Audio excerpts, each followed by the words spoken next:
Selamat pagi anak-anak. Berjumpa lagi di pembelajaran bahasa Indonesia bersama Bu Vero. Hari ini kita masih melanjutkan materi tentang teks cerita inspiratif. Nah, di awal pembelajaran teks inspiratif ini tentu kalian sudah memahami ya, dibuktikan dengan kalian bisa mengerjakan soal yang Bu Vero berikan. Nah, Bu Vero mau mengulas sebentar tentang apa itu teks inspiratif.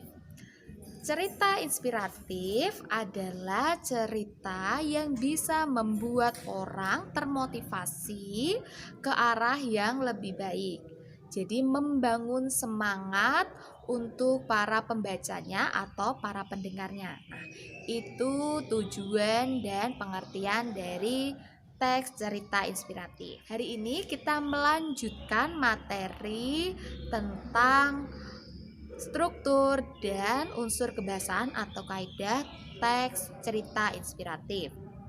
Nah, tapi sebelumnya Bu Vero mau menjelaskan bahwa kita memang tidak memfokuskan langsung ke pertemuan kedua, yaitu materinya tentang cara menyimpulkan, karena kalian sudah memahami bahwa cara menyimpulkan sebuah teks, baik teks diskusi, teks cerita inspiratif itu sama, yaitu kalian harus membaca keseluruhan lalu kalian mencatat pokok-pokok pentingnya saja.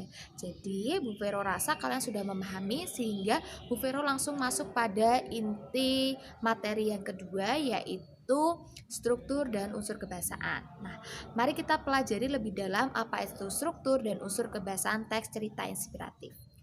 Nah, kita mulai dari yang pertama, yaitu struktur teks cerita inspiratif.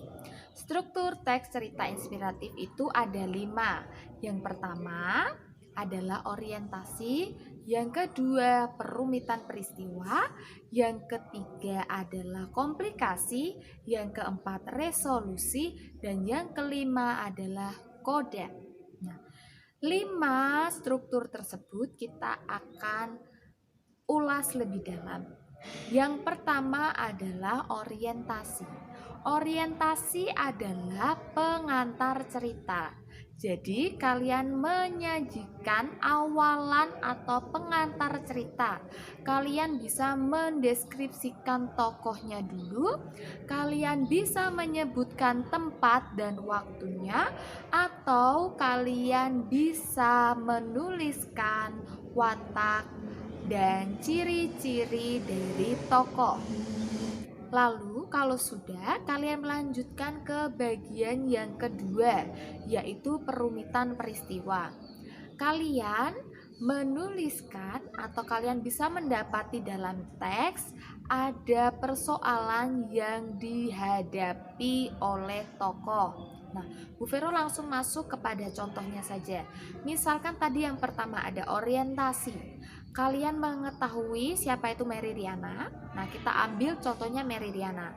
Kalau kalian belum mengetahui, Bu Vero menjelaskan bahwa Mary Riana ini adalah seorang motivator. Nah, misalkan teks inspiratifnya tentang Mary Riana. Jadi di orientasi dijelaskan dulu siapa itu Mary Riana, ayahnya siapa, ibunya siapa, dia keturunannya dari mana, karena kebetulan Mary Riana ini adalah keturunan dari Tionghoa dan ayah ibunya adalah seorang keturunan campuran Indonesia. Lalu kalau kalian sudah menjelaskan siapa itu Mary Riana, masuk ke bagian kedua tadi, perumitan masalah.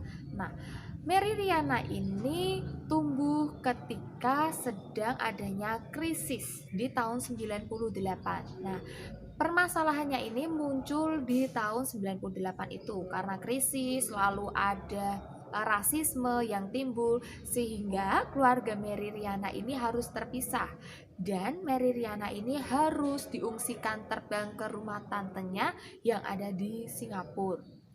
Kita lanjut ke bagian yang ketiga, struktur yang ketiga, yaitu komplikasi. Nah, ini puncak masalahnya. Ketika Mary Riana ini hidup sendiri di Singapura, dia sudah tidak mendapatkan bantuan dana dari orang tuanya karena memang sedang krisis. Nah, dia hidup mandiri, berjuang sendiri. Mulai dari dia bekerja karena masih di bawah umur, jadi dia harus bekerja paruh waktu dengan ilegal, lalu dia beasiswanya sulit didapatkan, sehingga perjuangan hidupnya dimulai dari situ. Nah, itu puncak-puncak dari perjuangan Meridiana atau komplikasinya.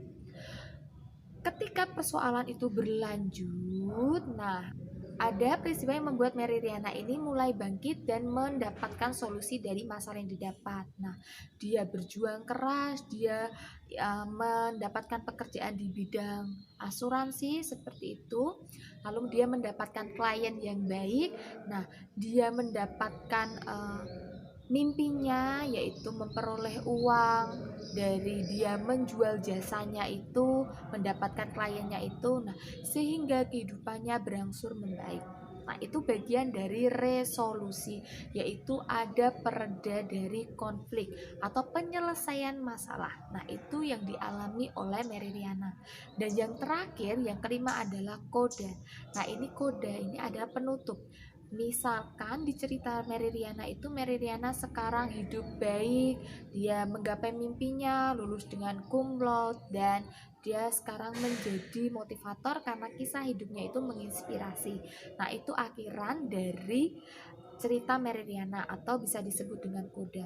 Tetapi koda ini seperti materi-materi yang kalian pelajari sebelumnya, bisa ada bisa tidak, sifatnya opsional, sehingga kalian bisa menuliskannya sendiri atau kalian mendapati dalam teks koda tersebut.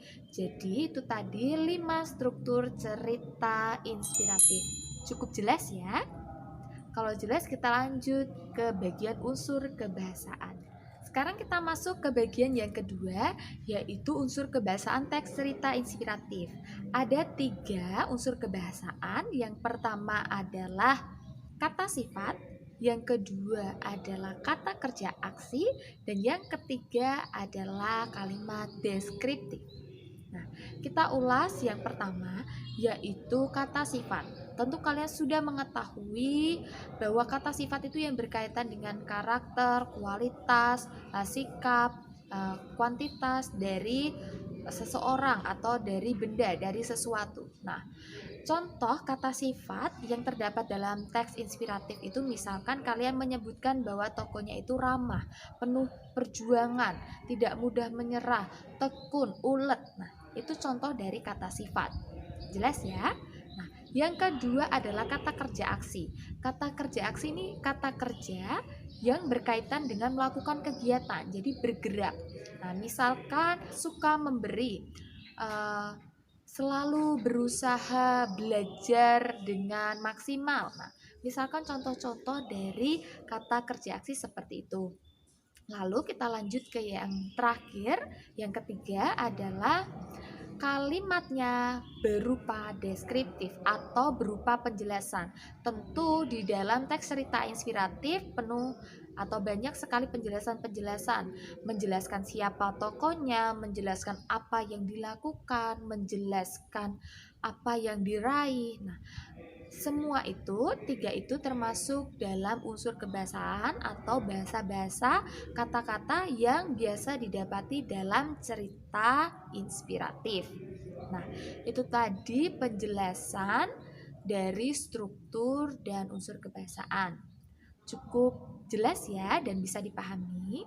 Kalau kalian kurang jelas atau kurang mengerti dari apa yang Bu Vero jelaskan, boleh tanyakan melalui WhatsApp atau nanti boleh bertanya di waktu kita diskusi kelas.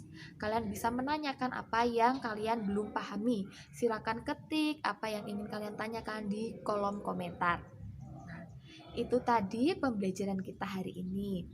Tetapi sebelum menutup, Bu Vero ingin melihat seberapa kalian sudah memahami apa itu struktur dan apa itu unsur kebahasaan dari teks cerita inspiratif.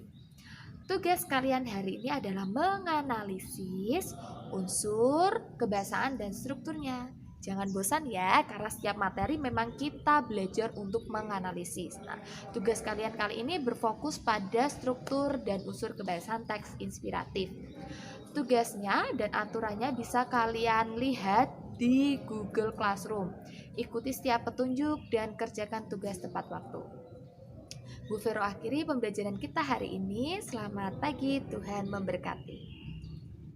Ingat, patuhi, dan jadikan kebiasaan.